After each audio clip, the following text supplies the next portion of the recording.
Se você acha que direitos humanos é apenas para humanos direitos, ou que bandido bom é bandido morto, vem aqui comigo.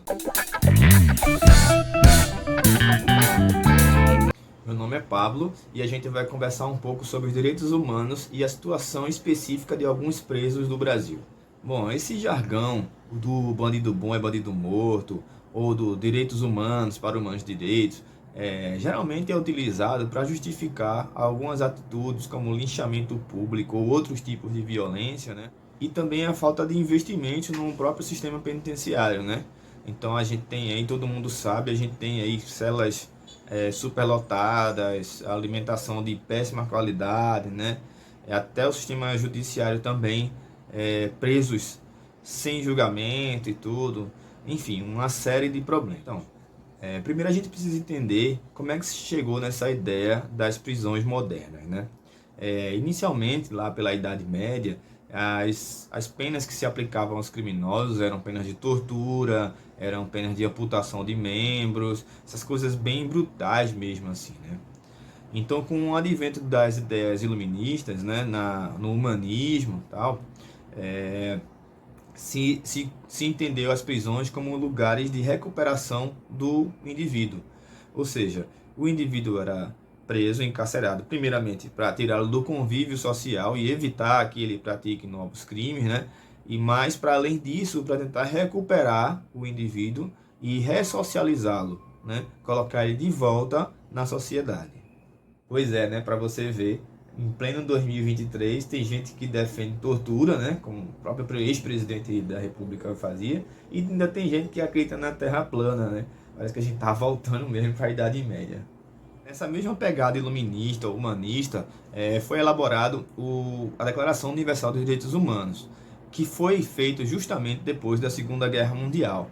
Depois de todo aquele genocídio, toda aquela violência absurda que aconteceu, aquela grande quantidade de mortes da Segunda Guerra, os países do mundo, né, resolveram elaborar esse decreto, essas leis universais para evitar que aquele tipo de atrocidade acontecesse novamente. Os direitos humanos são universais, portanto eles se aplicam a todos os indivíduos do mundo, incluindo, obviamente, os presos e encarcerados. Então, para que essas ideias da Declaração de Direitos Humanos fossem aplicadas às cadeias e às penitenciárias, foi criada no Brasil a Lei de Execuções Penais.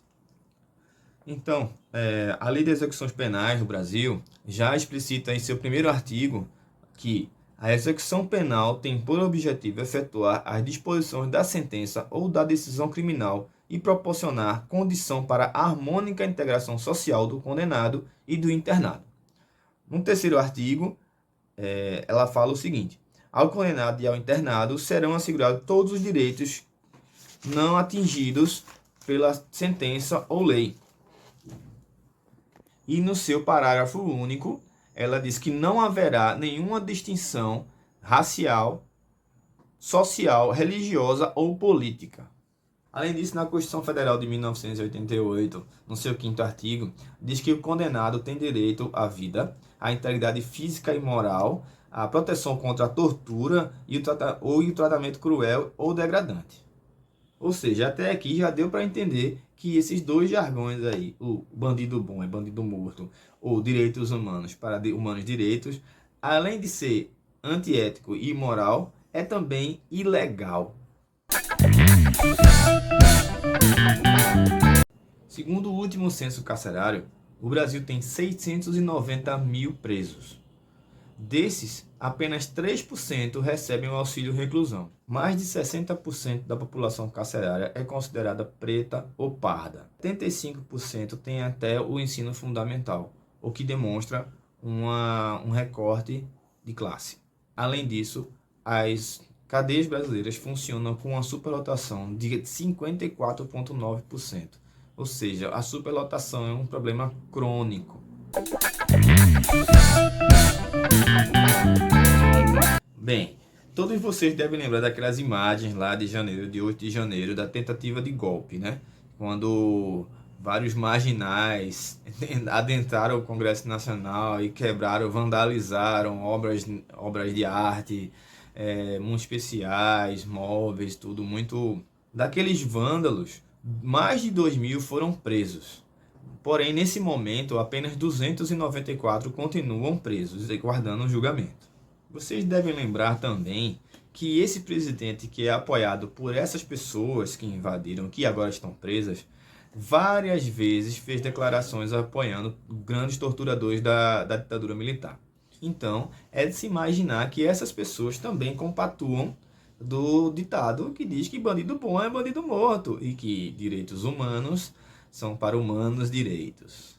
Porém, como a gente pode ver também, alguns dias atrás, alguns deputados da base ex-governista que defendem o ex-presidente foram à mídia reclamar e ao Ministério Público reclamar sobre os direitos humanos de tais presos, dos que estão agora lá presos, os patriotas. Os tais golpistas presos estão respondendo na justiça por associação criminosa, golpe de Estado, deterioração do patrimônio público, além de tantas outras coisas, né? O nosso ministro dos Direitos Humanos, que esqueci, agora nós temos um ministro dos Direitos Humanos, o grande Silvio de Almeida, falou que todo golpista é necessariamente um violador dos direitos humanos, né? Porém, não por causa disso, eles vão sofrer coisas diferentes. Todos eles vão ser tratados com toda a dignidade que os direitos humanos proporciona à pessoa.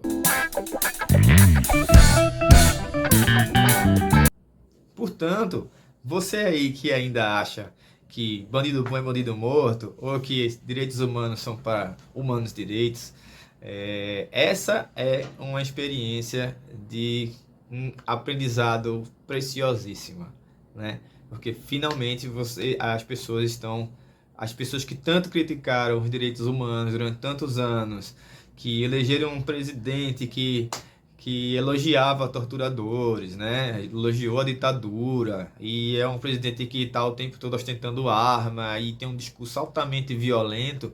Essas pessoas finalmente estão passando por uma situação em que os direitos humanos é que vão salvar a pele delas, né? E realmente devem salvar, né? Porque os direitos humanos, como a gente falou no início, são para todos, mas que essa reflexão tenda a generalizar para todas as cadeias e tenda a levar a sociedade brasileira a pensar os presídios novamente, como os iluministas pensavam antigamente, numa instituição de recuperação do indivíduo e recolocação dele na sociedade. Então é isso, pessoal. O vídeo é esse e eu espero que tenha trazido algum tipo de reflexão para vocês, para repensar. Tanto você que não é um bolsonarista, quanto você que não é um bolsonarista, mas que estava em dúvida. Falou, pessoal. Até mais.